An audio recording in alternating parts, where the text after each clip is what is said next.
Amen. Que notre Dieu soit béni. Donc, notre message d'aujourd'hui sera la suite de ce qu'on avait commencé il y a 2 semaines. Il y a 2 semaines, on avait parlé de la foi en Dieu. Et on n'avait pas terminé il y a 2 semaines. Et aujourd'hui, nous allons terminer ce message de la foi en Dieu. Donc aujourd'hui, nous allons voir comment arriver à la foi véritable, ou bien comment parvenir à la foi véritable, parce que ça ne sert à rien de comprendre c'est quoi la foi, ça ne sert à rien de comprendre les conséquences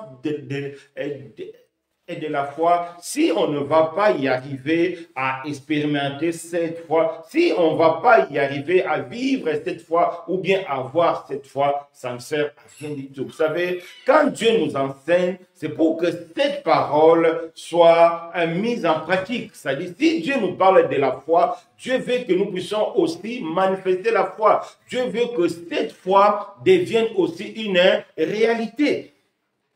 Donc, c'est important, mes bien-aimés, de comprendre que nous devons tout faire pour avoir une foi véritable. Quand la Bible parle de la foi véritable, c'est qu'il y a aussi une fausse foi. Donc, nous allons voir. Parce que la notion de la foi véritable, c'est une notion très, très importante. Parce que la plupart des personnes qui se disent chrétiens, en réalité, ils n'ont pas une foi véritable. Pourquoi? Parce que la foi véritable produit toujours le fruit. Si quelqu'un dit que je suis chrétien, je suis véritablement dans la foi, sa vie doit toujours porter des fruits. C'est impossible d'avoir une foi véritable et que ta vie ne porte pas de fruits. Ça, c'est impossible. C'est impossible d'avoir la lumière et d'être dans les ténèbres. C'est impossible. Cette lampe est allumée, c'est allumé. Donc, on ne peut pas, c'est impossible. C'est-à-dire, la foi véritable, c'est quelque chose qui ne se discute pas, mais ça se manifeste. C'est pourquoi dans la Bible, Dieu nous parle des héros de la foi, c'est-à-dire de personnes dont leur vie, dans leur vie, ils ont manifesté vraiment la grâce, la puissance de Dieu à cause de leur foi. Donc, un chrétien qui prétend avoir la foi sans qu'il y ait un changement dans sa vie, là, ce n'est pas correct. Donc, nous allons prendre nos Bibles dans le livre de Luc 17. Si chacun peut prendre sa Bible, Luc 17, verset 6, si les frères peuvent nous lire. Luc 17, verset 6. Luc 17, verset 6. Oui.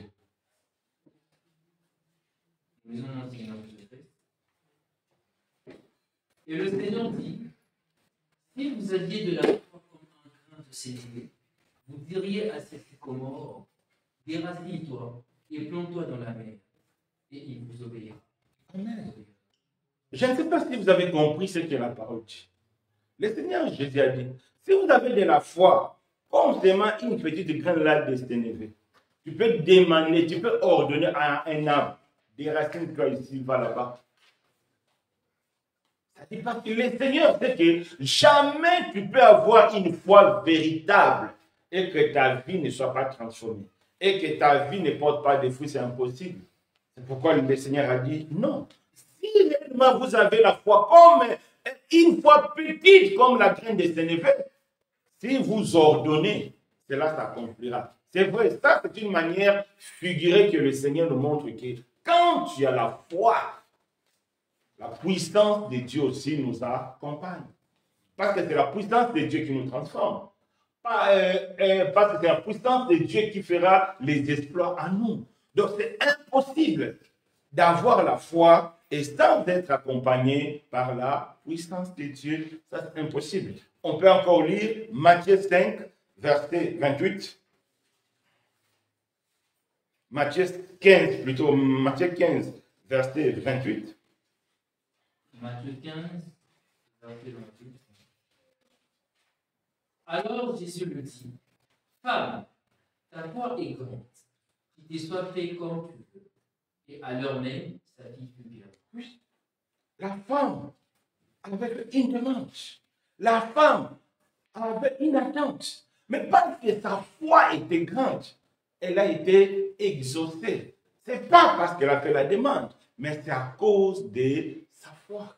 Donc, jamais, mes bien-aimés, la foi ne peut rester sans effet dans notre vie.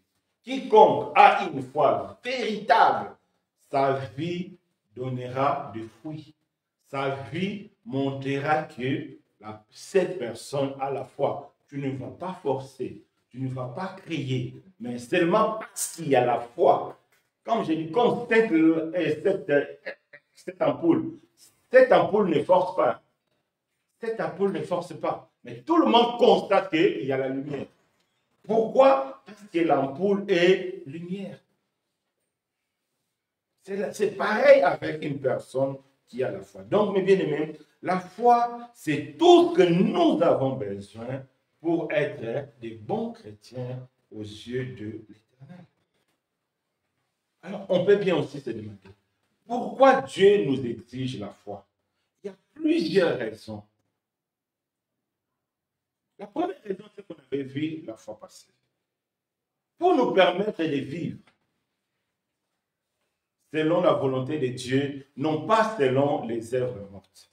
La fois passée, nous avons vu et nous avons compris que personne d'entre nous ici est né chrétien. Non, nous ne sommes tous pécheurs, nous ne sommes tous séparés de Dieu. Étant des pécheurs, nous avons commis tant d'erreurs, tant de fautes. Il y a des personnes qui ne vivent que de la corruption. Il y a des personnes qui ne vivent que de la faute. Il y a des personnes qui ne vivent que de la prostitution. Il y a des personnes qui ne vivent que de la magie. Il y a des personnes qui ne vivent que des assassinats, c'est-à-dire des violences.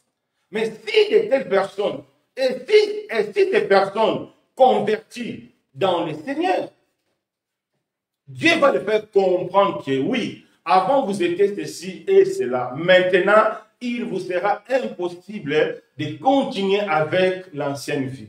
Et les personnes peuvent demander à Dieu, alors comment nous allons faire pour vivre? C'est pourquoi Dieu nous donne la foi.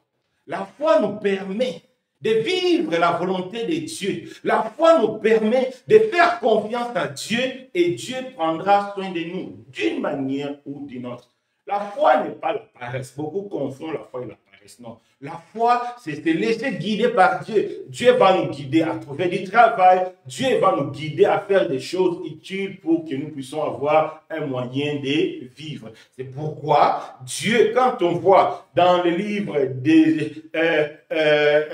dans l'épître aux Hébreux, la foi vient après les œuvres mortes. Pourquoi? Parce qu'une fois on a dépassé les œuvres mortes, c'est la foi qui nous permettra de vivre. Quelqu'un qui était bandit, voyou, il va poser la question, mais comment je vais vivre parce que je ne vais plus voler, parce que je ne vais plus attaquer? Et Dieu va leur dire, fais confiance en moi et tu verras. Donc la foi nous permet de vivre selon la volonté de Dieu et ne plus commettre les erreurs du passé. C'est la foi. Donc c'est la foi qui rend la vie de Dieu possible en nous. C'est pourquoi on voit des personnes comme Paul. Paul, il était un voyou spirituel. Mais en Christ, il a dit, il voit tout cela comme une poubelle. Pourquoi? À cause de la connaissance du Christ. À cause de la foi qu'il a placée en Christ. Personne ne peut être voyou et devenir chrétien, être toujours voyou, c'est pas possible. Personne ne peut être prostitué, être n'importe qui. Et dans le Seigneur, vivre la même chose, c'est pas possible. Dieu n'a pas prévu ça. C'est pourquoi Dieu nous crée la foi. Pourquoi? Pour nous permettre de vivre autrement. C'est très important. Pour nous permettre de vivre autrement. C'est lui qui vit dans la foi, il sera guidé par le Saint-Esprit. Et Dieu ne peut pas se tromper. Dieu connaît toutes choses. Certaines personnes vont me dire que oui, il y a des réalités. Avant que toi tu vois cette réalité, Dieu a déjà vu ça depuis. Avant que toi, tu puisses penser que non, il y a des réalités humaines. Dieu a tout calculé. Parce que Dieu est éternel. Ni début, ni fin. Dieu connaît toutes choses avant même son arrivée.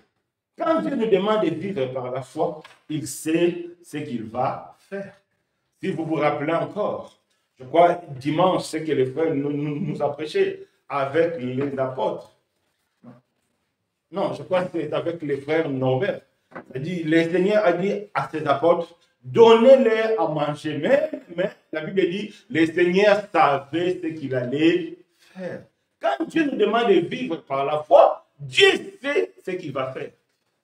Ce n'est pas pour rien que Dieu te demande de vivre par la foi, parce que Dieu sait. Donc c'est très important, mes bien-aimés, de vivre par la foi parce que Dieu ne veut plus que nous puissions reproduire les mêmes erreurs et la même vie du passé. Deuxième raison, pourquoi Dieu nous recommande la foi? Pour manifester la nature de Jésus. Sans la foi, personne ne peut manifester la nature de Jésus. C'est impossible. La nature de Jésus, c'est une nature spirituelle. C'est la nature de Dieu. C'est par la foi que tu peux être un modèle. C'est par la foi que tu peux être une lumière, le sel de la terre. Rien que par la foi. En dehors de la foi, c'est impossible. C'est impossible.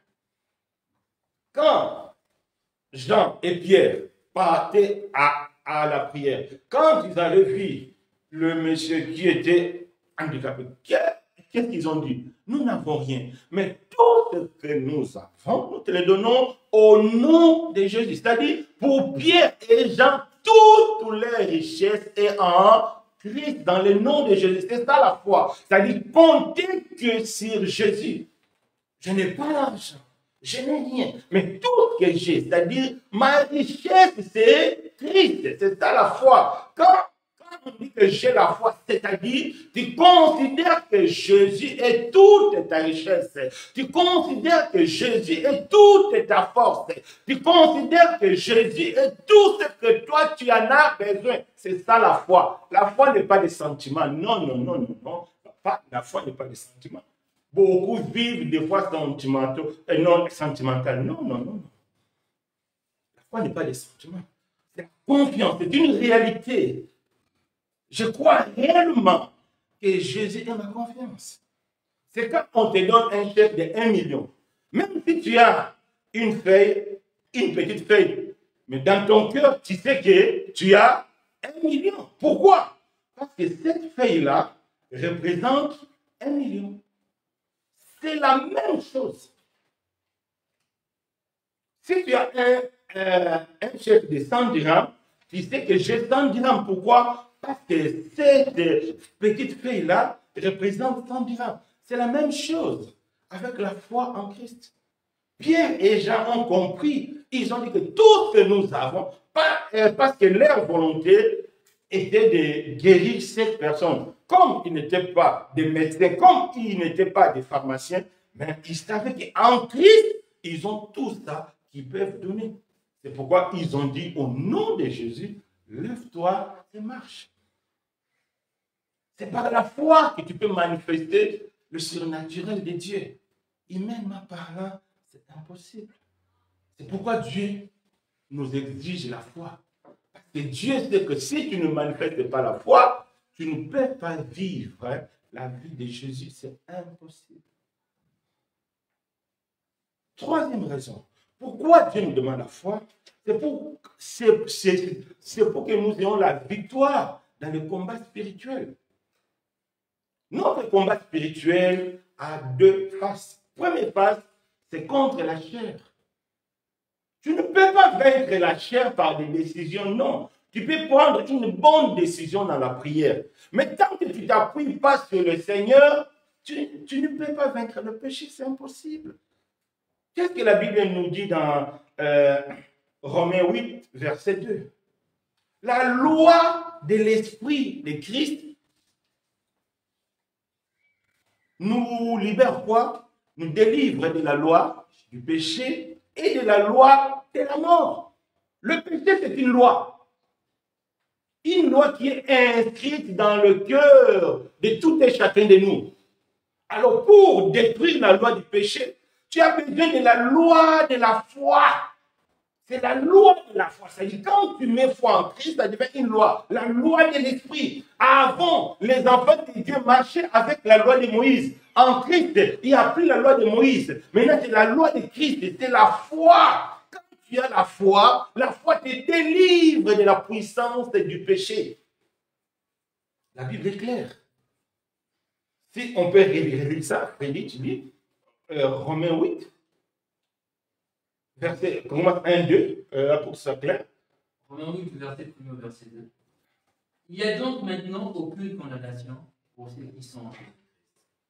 En effet, la loi de l'Esprit de Dieu en Jésus-Christ m'a affranchi de la loi du péché et de la mort. C'est clair. C'est ça la foi. Je compte sur le Seigneur. C'est toi qui es ma force. Quelle que soit la tentation qui est devant toi, ne regarde pas la tentation qui va tomber. Ne mesure pas la tentation qui va tomber. Mais compte sur le Seigneur. Tu dis, Seigneur, en toi, c'est possible de dire non. Et j'ai dit non. Oui, c'est possible. Nous tous, nous sommes tentés. Il n'y a personne qui n'est pas tenté. Jésus lui-même, il était aussi tenté. Mais parce que nous refusons de céder à ses pensées ou bien à ses idées, comment? En s'appuyant dans le Seigneur. En Jésus-Christ, j'ai dit non. Le diable peut te dire, si tu ne fais pas ça, tu vas devenir mendiant, tu vas devenir ceci, tu vas devenir stérile. Tu dis, d'accord, j'accepte. C'est un combat interne. C'est un combat interne. C'est la foi qui nous donne ça. Contre le péché. Contre la chair. Quelle que soit la décision que l'homme peut prendre. Tant que tu ne vis pas par la foi, c'est impossible. Tu vas recommencer le même erreur. Tu vas recommencer le même erreur. La fois passée, on avait parlé de l'histoire qui s'est passée aux États-Unis. Les frères qui passaient plus de 10 ans ou 20 ans en train de voler des petites filles et des petits gars et des petits garçons. C'est inconcevable. Comment on peut imaginer un pasteur, un prophète avec une grande église pleine de foules derrière lui? Mais en coulisses, il passait tout son temps à violer des petites filles et des petits garçons. Tout simplement, malgré les dons spirituels qu'il manifestait, c'est qu'il ne vivait pas dans la foi. C'est pourquoi il ne pouvait pas se contenir. On peut manifester les dons spirituels, mais si on ne vit pas dans la foi, on ne peut pas se contenir. C'est impossible. L'homme ne peut se contenir que dans la foi. Pourquoi la Bible dit, la loi de l'Esprit de Christ nous a affranchis, c'est-à-dire affranchis, c'est-à-dire dit quoi? Nous a libérés. La Bible dit, si le Fils vous a affranchis, vous êtes devenus libres. Quand on devient libre, c'est à toi de dire oui, c'est à toi de dire non. Pourquoi Dieu va juger les hommes? Parce que Dieu a donné aux hommes la possibilité de suivre sa parole. Et par sa parole, l'homme a la capacité de dire non et oui. Si l'homme n'avait pas la capacité de dire non et oui, Dieu n'allait pas nous juger. Parce que nous sommes incapables. Pourquoi on ne peut pas juger même les hommes, un enfant? Parce qu'un enfant n'a pas la capacité de dire non et oui.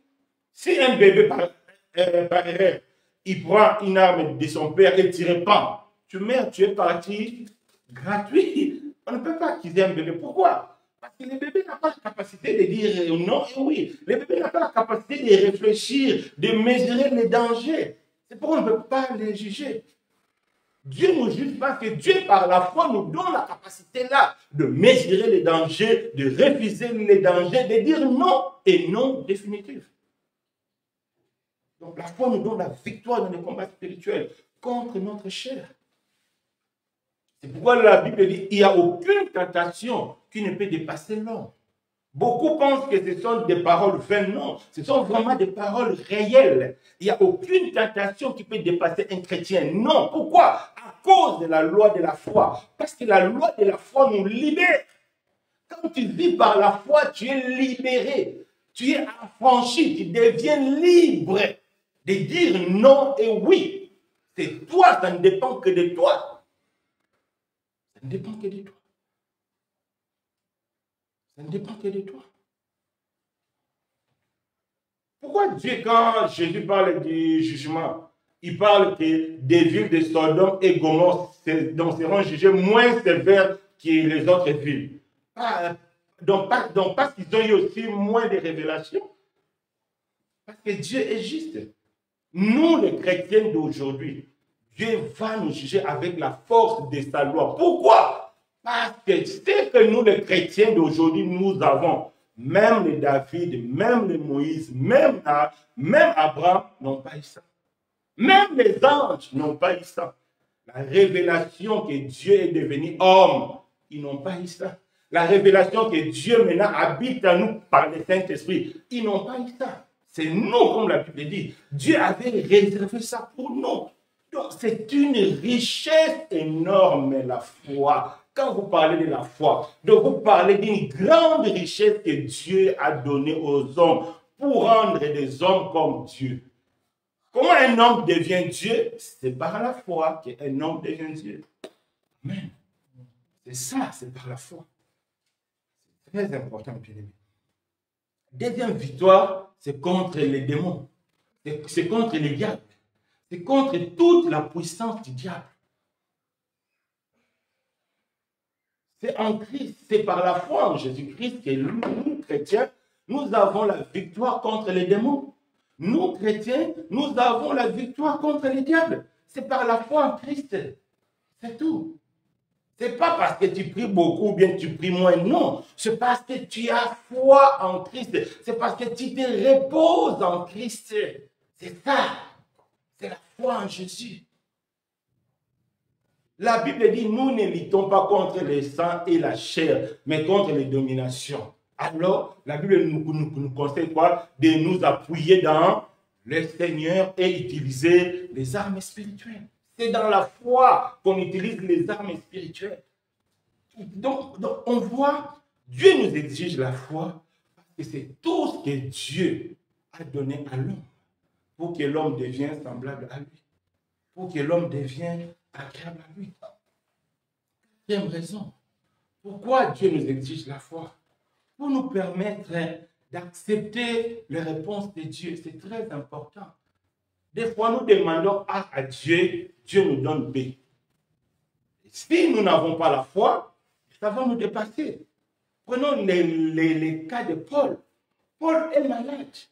Il demande à Dieu 2 fois la guérison. Dieu lui répond comment? Que ma grâce te suffit. C'est par la foi que Paul a accepté cette réponse et Paul s'est appuyé à cette réponse-là. Quand tu lis même les livres des Galates, Paul dira même que c'est à cause des maladies qu'il s'est retrouvé là-bas. Parce que Dieu savait que malgré la maladie, Paul peut faire tout ce qu'il a à faire parce que ma grâce est là. Donc, des fois, quand Dieu ne te répond pas selon tes attentes, ce n'est pas que Dieu n'a pas répondu, non, Dieu t'a répondu, mais Dieu veut que tu puisses comprendre cette réponse par la foi. C'est comme David. David a une bonne idée de bâtir à l'Éternel une maison. Mais quand il a présenté ça à Dieu, Dieu a dit bravo David. Même Moïse n'a même pas pensé à ça. Mais toi qui as pensé à ça, bravo. Mais ce n'est pas toi. Ce sera ton fils. David a accueilli cette réponse avec joie parce qu'il a donné tout ce qu'il avait fait comme préparatif à Salomon. Parce que David a pris cette réponse par la foi, que c'était bien pour moi. Des fois, nous ici, ça nous dérange. Tu donnes une bonne pensée, les autres refusent, disent, ah, ça c'est une bonne pensée, ça va marcher. Non, Dieu ne fonctionne pas comme ça. Dieu fonctionne toujours selon le plan qu'il lui-même a établi. Jamais l'homme ne contribue à l'œuvre de Dieu, non. Mais c'est Dieu qui nous fait participer toujours à son œuvre. C'est très important. C'est Dieu qui bâtit son œuvre, pas les autres. Des fois, acceptons la contradiction. Acceptons des choses par la foi. Et Dieu te guidera. C'est ce que les enfants d'Israël n'ont pas compris. À l'époque de Jésus, le peuple de Dieu était sous la domination des Romains. Et ils attendaient un roi militaire pour les libérer de l'oppression romaine. Et Dieu leur a envoyé un roi spirituel. Ils étaient déboussolés. Non, non, non, ce n'est pas possible. C'est pourquoi la majorité n'a pas cru en Christ. Parce que dans leur tête, ils attendaient un roi militaire. Mais Dieu leur a donné un roi spirituel. C'est pourquoi nous devons vivre par la foi. Même quand on demande à Dieu, il faut attendre les réponses par la foi. Parce que Dieu ne nous répond pas toujours selon nos attentes. Mais Dieu répond toujours en fonction de ce qui est bien pour nous. Quand David a demandé de bâtir, après Dieu lui a expliqué pourquoi. Dieu a toujours une raison valable. Dieu a dit non, David, tes mains sont sales. Et le main sale ne peut pas construire une maison sainte, sinon je ne veux pas être là. Donc tu vas construire une maison dans le vide. Et David a compris. Comme le but de David était que Dieu puisse avoir un lieu de repos, il a accepté que Dieu puisse avoir un lieu de repos avec Salomon qui avait les mains propres. Toutes les réponses de Dieu sont motivées par des raisons valables, mes bien-aimés. C'est pourquoi nous devons avoir la foi quand on demande, parce que quand Dieu nous répond, des fois il ne répond pas selon notre entendement. C'est très important. Et la cinquième raison, la foi nous permet d'imiter la vie des apôtres. Sans la foi, on ne peut pas reproduire la vie des apôtres en nous, c'est impossible. C'est pourquoi aujourd'hui, vous voyez les désordres dans nos ensembles, parce que les gens n'ont pas la foi, ils ne peuvent pas reproduire la vie des apôtres. Non. Parce que la vie des apôtres, ce n'est pas seulement le miracle ou bien les prophéties, non. La vie des apôtres, il y a aussi la souffrance, la communion de souffrance de Christ. Ça, c'est très important. Aujourd'hui, beaucoup, quand tu lui dis la souffrance, ils pensent que toute souffrance est diabolique. Non, ce n'est pas ça. Christ a souffert pour nous. Les apôtres, allez lire leur vie, les Pierre, les Paul, ils ont souffert. Pierre même, il était dans la joie. Pourquoi? Parce qu'on a passé au nom du Seigneur. Il était très joyeux. Il a participé à la souffrance du Christ. Je vous ai déjà dit, l'Église est née dans la souffrance. La croix, c'est un lieu de souffrance. Il criait, Père, Père, pourquoi m'as-tu abandonné? C'est la même chose avec l'enfantement d'une femme. L'enfant sort dans la douleur, mais après cette douleur-là, la maman est dans la joie. C'est pourquoi nous, chrétiens, nous devons aussi être préparés qu'un jour, d'une manière ou d'une autre, nous passerons par des souffrances. Et nous avons besoin de la foi pour vivre. Pour que ces souffrances-là ne soient pas pour nous une occasion de chute. C'est pourquoi Dieu nous donne la foi. Sinon, c'est impossible. Allez lire la vie de Paul. Comment il a été emprisonné. Comment il a été tabassé, chicoté, enchaîné. Pourquoi et comment il a pu tenir? C'est par la foi. C'est important. La vie des apôtres, donc c'est aussi les témoignages. Nous devons être des témoignages vivants. En nous, que les gens voient Christ. C'est possible que par la foi. C'est quand tu vis dans la foi que Christ va se manifester. C'est très important. La foi nous permet aussi à espérer au retour du Seigneur. Beaucoup de chrétiens ne pensent même pas au retour du Seigneur. Pourquoi? Ils ne vivent que sur la terre. Ils veulent régner sur la terre. Avoir des voitures, des maisons, des humains, des grandes assemblées, rester éternellement sur la terre. Ça, c'est en contradiction avec la parole de Dieu. La parole de Dieu nous montre que nous sommes que des étrangers sur la terre. C'est comme nous sommes au Maroc. Quel que soit tout ce qu'on peut construire au Maroc, nous sommes des étrangers. Un jour, on va laisser, les Marocains vont prendre leurs biens. C'est pareil avec les chrétiens. Quel que soit tout ce que nous possédons sur cette terre, un jour, on va laisser. C'est une réalité spirituelle. Et on ne peut bien le vivre que dans la foi. Et la foi va nous permettre de vivre, de construire, de bâtir, parce que pour la gloire de Dieu, si je pars, je pars encore pour recevoir autre chose. Parce que la Bible nous dit la seconde gloire est meilleure que la première. C'est important. Et quand les chrétiens refusent de mourir, c'est qu'ils pensent que pour eux, la première gloire est meilleure que la deuxième. C'est pourquoi les gens ne veulent pas mourir. Beaucoup pensent que la mort, c'est une malédiction. Non, la mort n'est pas une malédiction. La mort devient une malédiction si tu n'es pas dans le Seigneur. Là, il ne faut même pas chercher à mourir parce que c'est terrible.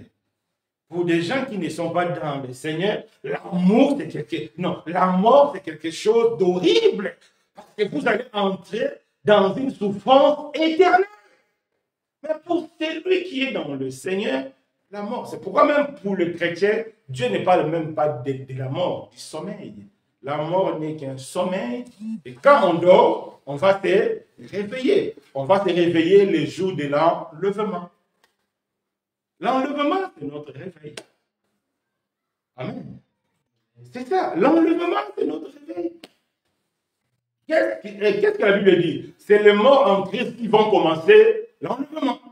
C'est eux d'abord, comme les vivants ne dorment pas, ils vont aller directement, mais Dieu va d'abord commencer par réveiller nos frères, nos sœurs qui sont morts.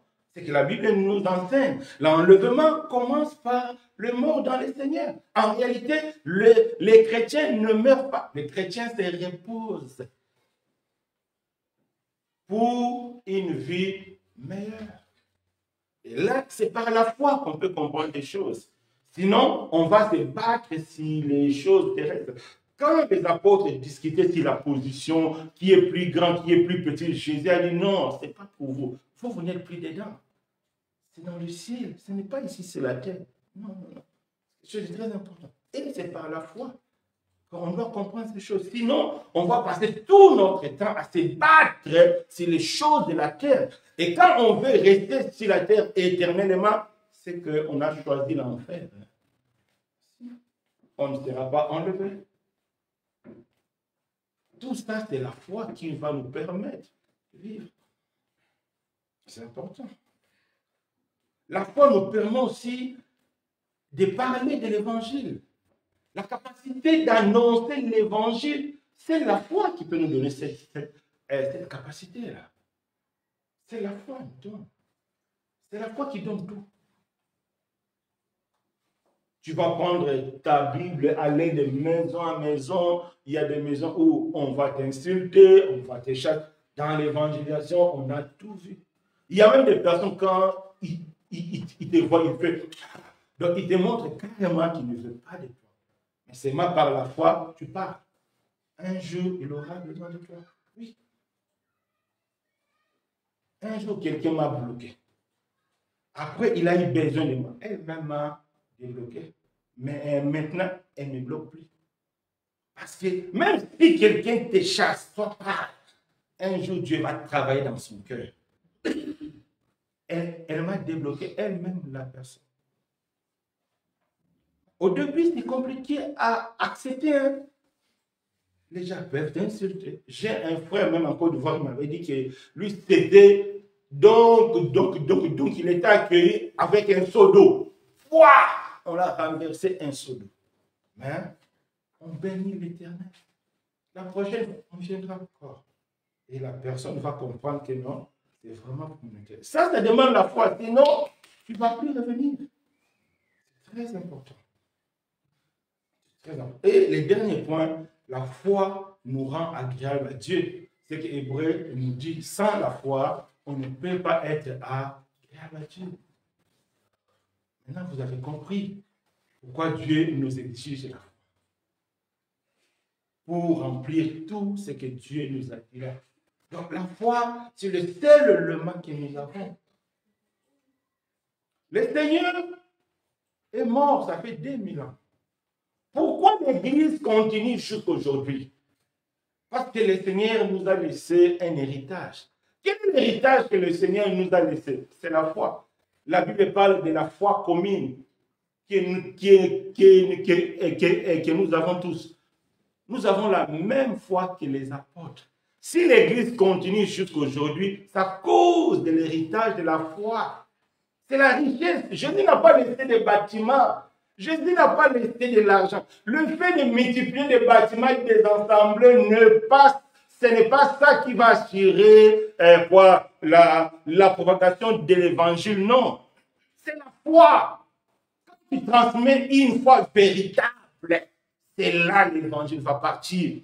Allez voir aujourd'hui des villes de Corinthe, de Thessalonique, c'est devenu des villes païennes. Parce qu'après, les gens n'ont pas travaillé comme Paul a laissé. La foi va disparaître. Allez voir en Europe, des églises sont devenues des cinémas. Les églises sont devenues des cinémas. Les gens se focalisent sur des choses matérielles. Non, il faut transmettre la foi véritable. Quand tu transmets une foi véritable, partout où la personne sera, il va parler de Christ. C'est ça l'héritage que Dieu nous a donné. Allez et faites de toutes les nations des disciples. Baptisons au nom du Père, du Fils et du Saint-Esprit. Après, qu'est-ce que le Seigneur dit? Enseignez-les ce que je vous ai enseigné. C'est l'enseignement qui crée la foi. C'est ça notre héritage. L'enseignement du Christ. Celui qui n'a pas l'enseignement du Christ ne peut pas avoir une foi. Ça, c'est impossible. Une foi véritable, c'est impossible. Que Dieu nous fasse grâce. Aujourd'hui, pourquoi il y a trop de scandales? Parce que beaucoup de personnes qui se disent chrétiennes ne vivent pas ou bien n'ont pas cette foi véritable. C'est pourquoi il y a des scandales. Parce que quand tu n'as pas la foi, tu ne vas pas trouver l'intérêt de la prédication. Tu ne vas pas trouver l'intérêt de s'accrocher à l'œuvre de Dieu. C'est comme dans un mariage, c'est comme dans un couple. Si tu n'aimes pas la personne, quand tu vois son coup de fil, son nom, quelle est notre réaction? Réaction dirigée. Pourquoi? Parce que tu n'aimes pas. C'est pareil. Celui qui n'a pas la foi en Christ, il ne va pas aimer les choses de Dieu. Il peut venir aujourd'hui, il ne va pas se donner. C'est pourquoi la foi est notre héritage. Celui qui a une foi véritable en Christ devient un élément de Dieu, un élément dangereux pour le diable. C'est pourquoi tout ce que le diable fait contre l'Église, c'est quoi? C'est détruire la foi. C'est ce que la Bible appelle l'apostasie. Parce que le diable sait que tant que les hommes auront la foi véritable, lui, son règne sur la terre ne sera pas efficace. Prévenez que tant que l'Église sera sur la terre, le diable ne peut pas se manifester. C'est-à-dire, la bête ne peut pas se manifester pour faire le mal partout, non, à cause de la foi des chrétiens. Les jours où les chrétiens seront enlevés, c'est le jour-là que la Bible parle maintenant de la tribulation, et là où le diable va frapper les gens. Pourquoi? Parce que l'Église n'est plus là. Si tu as la foi, mon frère, ma soeur, tu es quelqu'un à craindre dans le monde des ténèbres. Amen. C'est la foi, pas autre chose. Donc, nous avons vu l'importance de la foi. Alors, comment faire pour parvenir à cette foi-là? Cette foi qui peut déplacer une montagne. Cette foi qui peut, c'est-à-dire partager la mer en deux comme Moïse a fait. Oui, c'est possible. Des choses là, ce n'est pas des fictions, c'est des réalités. Quand la Bible dit que la mer a été divisée en deux, oui, la mer a été divisée en deux. Ce sont des réalités. Ce n'est pas des fictions. sont des réalités. Ce sont des réalités. Pour avoir une foi véritable, nous devons être convaincus que la Bible est la vérité. Premier élément, c'est ça. Il faut être convaincu que la Bible est la vérité. Pourquoi? Parce que si tu es convaincu que la Bible est la vérité, c'est que tu es convaincu que Dieu existe. C'est que tu es convaincu que Jésus est vraiment le Seigneur.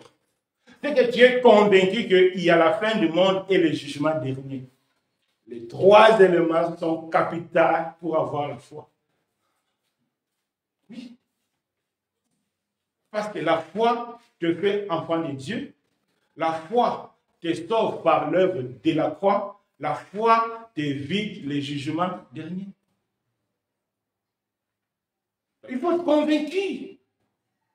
Si tu n'es pas convaincu que la Bible est la parole de Dieu, tu ne peux pas avoir la foi véritable. Tu auras une foi, ce que la Bible appelle une foi vaine, qui ne va pas produire. Non, qui ne va pas produire. Qui ne va pas produire. C'est très important. Parce que la foi, qu'est-ce qu'elle veut dire? La foi vient de ce qu'on entend. De ce qu'on entend vient de la parole de Christ. La vérité. C'est Jésus. À partir d'aujourd'hui, mes bien-aimés dans le Seigneur, les gens qui sont ici et les gens qui sont à distance, si vous voulez avoir une foi véritable pour déplacer les montagnes, pour diviser la mer en deux, nous devons être convaincus que la Bible est la vérité. Être convaincus que Dieu existe. Être convaincus que Jésus est Seigneur. Être convaincu qu'il y aura la fin du monde et le jugement des... Il faut être convaincu. Et une fois que tu es convaincu, la Bible nous dit quoi? C'est Dieu qui crée la foi. La foi n'est pas une invention humaine, non. C'est Dieu lui-même qui vient créer la foi dans l'homme. Or, Dieu, personne ne peut mentir Dieu. Dieu sait que tu n'es pas sincère, il ne va pas te donner la foi. C'est pourquoi il y a trop de foi vaines. Prenons nos Bibles, Hébreux 12, verset 2. Dans certaines versions, même si c'est bien écrit, c'est lui qui est le créateur de la foi, c'est Jésus. Hébreux 12, si chacun de nous peut prendre la Bible, Hébreux 12, verset 2. Si les frères peuvent lire. Hébreux 12, le verset 2. Oui. Ayant le regard sur Jésus, qui suscite la foi et l'amène à la perfection, en échange de la joie qui lui était réservée, il a souffert la croix, méprisé l'ignominie, et s'est assis à la droite du trône de Dieu. Ici, j'ai écrit suscité. Qui a une autre version là où c'est écrit créer la foi? En tout cas, dans certaines versions, c'est clair. C'est lui qui crée et c'est lui qui consomme. Quand Dieu voit en toi la sincérité, quand Dieu voit en toi réellement que tu es convaincu de sa parole, c'est Dieu lui-même qui va créer. C'est Dieu qui crée la foi. C'est Dieu qui crée la foi. Et quand tu n'es pas sincère, c'est les hommes qui créent la foi et la foi vaine. Il y a des hommes qui sont très courageux. Ça, ce n'est même pas la foi, c'est que les hommes créent, c'est le courage. Et qui a dit que non, Dieu m'a dit, je vais faire ceci. Et des choses à l'encontre. Quand quelqu'un te dit que Dieu m'a dit de faire quelque chose qui est contraire à la parole de Dieu, c'est que ce n'est pas la foi véritable. Dieu, la foi véritable ne peut jamais te conduire à faire des choses contre la parole de Dieu. Jamais. Parce que la foi vient de la parole de Dieu. C'est très important. Donc, nous devons être convaincus de la véracité de la Bible. Nous devons être convaincus de l'existence de Dieu. Nous devons être convaincus que Jésus est le seul Seigneur, le chemin, la vérité, le salut. Nous devons être convaincus qu'il y aura la fin du monde et qu'il y aura le jugement. Ce sont des choses que nous devons être convaincus. Une fois nous sommes convaincus, Dieu va créer la foi. C'est Dieu qui crée la foi. Ça, c'est la première étape. Maintenant, une fois on est convaincu, Dieu a créé la foi. Parce que Dieu a créé la foi, la deuxième étape, c'est notre responsabilité. C'est à nous maintenant de nourrir cette foi pour faire grandir la foi. Et pour nourrir la foi, nous avons besoin de souvenirs. C'est nourrir des souvenirs bibliques, c'est très important. Parce que s'il n'y a pas de souvenirs bibliques, notre foi ne peut pas grandir, c'est impossible. Donc nous devons, c'est notre responsabilité de nourrir notre foi par des souvenirs bibliques. C'est pourquoi je vous encourage toujours à lire la Bible. Nous avons passé, je crois, 2 ou 3 mois. Je vous ai envoyé tous les Nouveaux Testaments. Les audios que je sais que certaines personnes sont fatiguées, ils m'ont dit, non, tu as rempli nos boîtes. Oui, il n'y a pas un problème. Mais j'ai rempli vos boîtes par la vie. Je vous ai envoyé tous les Nouveaux Testaments. Les audios que je vous ai envoyés là, allez collectionner ça. C'est tous les Nouveaux Testaments, Matthieu chapitre 1 jusqu'à Apocalypse donc, chapitre 22. Je vous ai envoyé tous les Nouveaux Testaments. Pourquoi? Parce que c'est la richesse. C'est ça qui fera votre richesse. Votre vraie richesse sur la terre et au ciel. Les dollars, les euros, les dirhams, ça sera que sur la terre. Au cimetière, vous n'aurez même pas droit à ça. Mais la Bible, quand il va te reposer au cimetière, c'est à côté. Parce que quand la sonnette va sonner, tu vas écouter. Dieu va te réveiller du sommeil. C'est ça la richesse de la Bible. C'est ça la richesse de la Bible. Au cimetière là-bas, il y a 2 types de personnes. Il y a des personnes qui sont réellement mortes. Et il y a des personnes qui se reposent seulement. Ils se reposent. En entendant la sonnette, l'enlèvement. Les autres, ils sont morts. Ils attendent seulement les transferts vers le feu éternel. Et c'est en lisant la Bible que vous allez comprendre cela. C'est dans la Bible. Ce n'est pas moi qui invente ces choses. C'est dans la Bible. Allez lire Apocalypse 20, vous allez voir. Je vous ai tout envoyé, tout. Matthieu jusqu'à Apocalypse. C'est très important. Mais il y a quelque chose de bizarre. Il y a certaines personnes que j'ai envoyées occasionnellement. Mais les personnes là commencent à réclamer. Ah, tu nous envoies tout, tu nous envoies tout. Mais les personnes que j'ai envoyées régulièrement, certaines personnes rejetées. Et les autres que j'ai envoyées seulement un peu, ils commencent à réclamer. Pourquoi? Parce que c'est lui qui a compris la parole de Dieu. C'est que c'est une grande chose. Donc c'est très important. Nous devons nourrir nos souvenirs. Qu'est-ce que la Bible dit? Dans 1 Corinthiens 10, verset 11. Tout ce qui est écrit, c'est pour nous servir d'exemple, nous servir d'instruction. Tout ce que la Bible est écrit. Donc, c'est la méditation de la Bible, ma sœur, Doris, qui va nourrir ta foi. Abraham, que nous disons aujourd'hui, Abraham, le père de la foi. Vous savez pourquoi Abraham a donné son fils Isaac? Beaucoup nous prêchent que non, si tu veux que Dieu te bénisse, il faut donner Isaac, c'est-à-dire quelque chose de la valeur. Non, ça, ce n'est pas biblique. Si Abraham a donné Isaac, ce n'est pas qu'Isaac avait plus de valeur que non. Abraham a donné Isaac. Qu'est-ce que la Bible dit? Abraham s'est souvenu que c'est Dieu qui a donné Isaac. Donc, même si je donne Isaac, Dieu est capable de donner encore un autre Isaac. C'est pourquoi Dieu appelle Abraham le père de la foi. Parce qu'Abraham s'est souvenu que quand ma femme était stérile, c'est Dieu qui a donné. Donc même si maintenant je manque l'enfant, Dieu a la capacité de me donner encore un autre enfant. C'est pourquoi Dieu a grillé le sacrifice d'Isaac. Ça n'a rien à voir avec la valeur que les gens nous enseignent. Non, il faut donner à Dieu quelque chose de valeur. J'ai répondu à une personne. Est-ce que toi, pour que tu bénisses ton enfant, il fait que ton enfant fasse quelque chose? Là, tu n'es pas un bon père. Si Dieu va nous bénir en fonction de la taille de notre offrande, en fonction de la valeur de notre offrande, c'est qu'il n'est pas un bon père, non. Dieu a béni Abraham parce qu'Abraham s'est souvenu. Et c'est ce que la Bible appelle la résurrection. C'est-à-dire, le Dieu qui a donné Isaac, il est capable de donner encore. Il est capable de ressusciter Isaac. Pourquoi Abraham n'a pas hésité à donner. Donc nous avons besoin de souvenirs.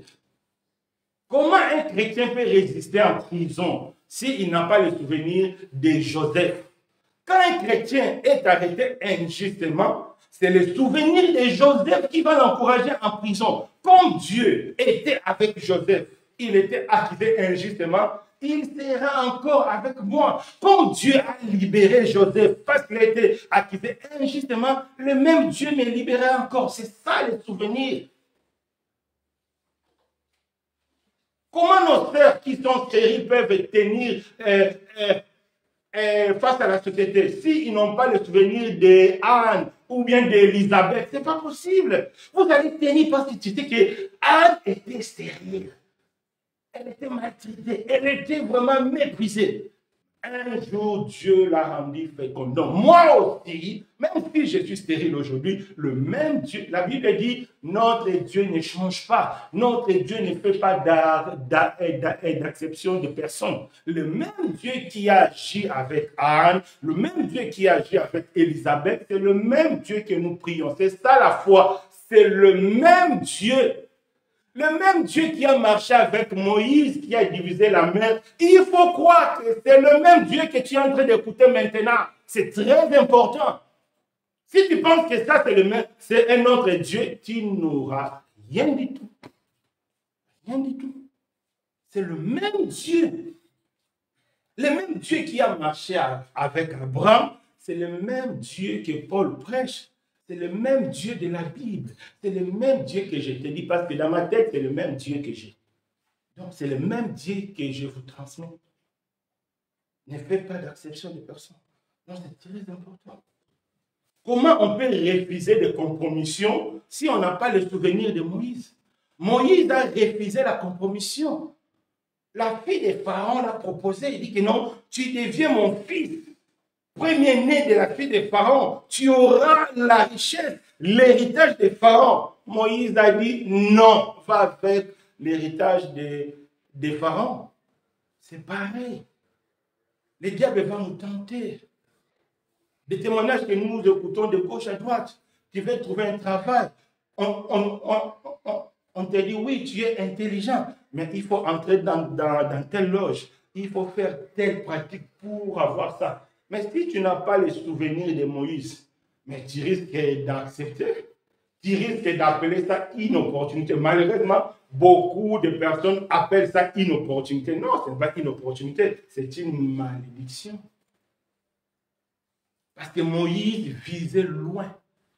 Il faut viser que si tu as étudié, si Dieu a permis que tu puisses étudier, si Dieu a permis que tu puisses avoir un diplôme, c'est que Dieu seul sait ce qu'il va faire avec ces diplômes-là. C'est ça la foi.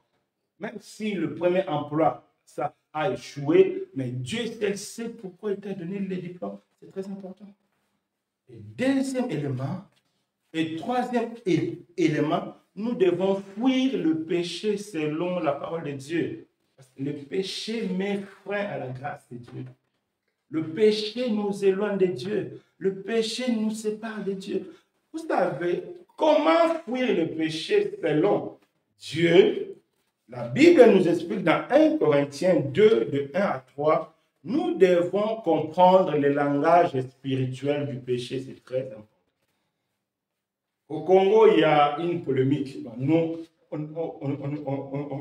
n'est pas au Congo, et puis la polémique ne nous concerne pas, mais il y a un élément important qui va nous intéresser, de parler de péché avant, parce qu'un pasteur a dit que les gens qui ont fait ceci, mentir, frauder, vont chanter, ils doivent laisser tout ça. Malheureusement ou bien heureusement, certains serviteurs encore disent que non, Dieu peut tolérer certains péchés. Il commence à citer Abraham a menti, Dieu l'a béni. Oui, dans la Bible, quand tu dis qu'Abraham a menti, Dieu l'a béni. Est-ce que Dieu avait béni Abraham parce qu'il a menti? C'est faux. Nous devons lire la parole de Dieu avec révélation. Quand Abraham a menti, la parole de Dieu est appliquée dans toute sa rigueur dans la vie d'Abraham. Mais les gens n'ont pas vu ça. Parce que les gens n'ont pas vraiment compris ce qui s'est passé. Romains 3, verset 23. Qu'est-ce que la Bible dit? Car tous ont péché, sont privés de la gloire de Dieu. Abraham, quand il avait menti à Pharaon, ces versets étaient accomplis dans la vie d'Abraham. Quand Abraham a menti à Pharaon, la Bible dit quoi? Pharaon a pris Sarah. Quand on lit dans la Bible, pour Dieu, la gloire d'Abraham n'était liée qu'à Sarah. Abraham ne pouvait pas avoir la gloire avec une autre personne que Sarah. Comme Pharaon avait pris la femme d'Abraham, la parole de Dieu s'était accomplie. Abraham était privé de la gloire de Dieu. Mais verset 24 nous dit, c'est la grâce. C'est par grâce qu'Abraham a récupéré Sarah. Et bien aimé, David, fais attention. Ne jamais prendre ça comme un exemple, non. Donc, c'est par la grâce qu'Abraham a récupéré Sarah. Ce n'est pas, c'est très important. Quand Abraham a péché, Pharaon a récupéré Sarah. Quand Pharaon a récupéré Sarah, il a récupéré la gloire d'Abraham. Dieu ne pouvait pas accepter un autre enfant que celui de Sarah. Chapitre 15. Abraham avait proposé à Dieu quelqu'un, Élisée de Damas. Dieu a dit non, seulement quelqu'un qui sortirait des entrailles. Sarah avait proposé à Abraham Ismaël. Dieu a dit non, seulement quelqu'un qui sortira de Sarah. Et quand Pharaon a pris Sarah, est-ce qu'il n'avait pas privé Abraham de la gloire de Dieu? Oui, il avait privé Abraham de la gloire. Donc, Dieu n'avait pas applaudi le péché d'Abraham, non. Mais Dieu a fait Abraham grâce. Parce que c'est par la grâce que nous sommes sauvés. L'exemple là nous montre la grâce de Dieu. Pas une permission à aller pécher, non. Il ne faut pas écouter de telles prédications. Non, non, non, non. Dieu ne tolère pas le péché. Qui que tu sois, Dieu ne tolère pas le péché. Dieu ne tolère pas le péché, non, non. C'est important. Amen. C'est très important. Donc, nous devons fuir le péché par la grâce de Dieu. C'est pourquoi Dieu nous parle de la foi pour vaincre le péché. Pourquoi Dieu nous demande la foi? Parce que Dieu nous donne tout par sa grâce. C'est très important. Et les derniers points, nous devons imiter les apôtres comme nos modèles. Nous ne devons jamais imiter les hommes que nous connaissons ici, non. C'est les apôtres qui sont nos modèles. Si vous voulez m'imiter, il faut que vous voyez à moi la vie de Paul. Il faut que vous voyez à moi la vie de Pierre. Là, tu peux dire, je vais imiter les frères Alain. Pourquoi? Parce que frère Alain imite Paul, parce que Paul imite Jésus. Qu'est-ce que Paul a dit? Soyez mes imitateurs comme moi je le suis de Christ. Quand vous voyez en moi le comportement de Judas, il ne faut pas m'imiter. Quand vous voyez en moi le comportement des traîtres, il ne faut pas imiter. Non, il faut imiter les apôtres. Pourquoi? Parce que Dieu leur a rendu un témoignage. Et la Bible dit, nous savons que le témoignage de Dieu est véritable. Tous les serviteurs de Dieu qui nous entourent ici, on ne peut les suivre que si nous voyons en eux la vie des apôtres. Un point. Parce que c'est les apôtres que Dieu a créés. C'est Paul, Pierre, les gens que Dieu a créés. Dieu n'a pas créé Faustin qui est au Congo ou bien Mamadou qui est au Tchad. Non, Dieu a créé Paul. Maintenant, Dieu peut nous agréer que si nous suivons Paul, si nous suivons Pierre, si nous suivons Thomas, si nous suivons Jacques et les autres, Moïse, Abraham, c'est comme ça que Dieu va nous agréer parce que Dieu les a agréés. C'est très important. Donc, c'est comme ça. on va parvenir à la foi véritable. Que chacun de nous se dispose dans le Seigneur. Dieu nous a parlé. Dieu nous a montré.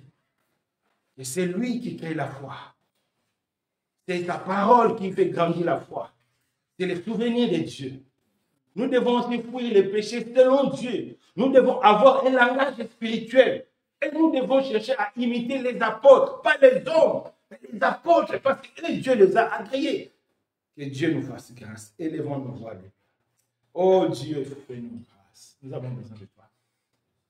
Fais-nous grâce, éternel Dieu des armées. Fais-nous grâce, le roi des rois. Merci Seigneur. Nous parlons aujourd'hui de cette façon parce que tu as vu en nous de faiblesses, parce que tu as vu en nous de manquements. Fais-nous grâce de te suivre. Fais-nous grâce, ô Dieu, d'avoir cette foi véritable. Tout est grâce, ô Dieu. Personne ne peut mériter quelque chose. Personne ne peut frapper la poitrine devant toi que j'ai quelque chose par ma force. Non, tout est par la grâce. Merci notre roi. Merci notre Dieu. Nous avons besoin de toi. Amen. Que Dieu nous bénisse. Donc, pour les gens qui sont en ligne, on se fera le mardi pour l'étude biblique, le jeudi intercession, le samedi le partage biblique et puis les dimanches le culte. Et nous, on continue, c'est le temps des offrandes.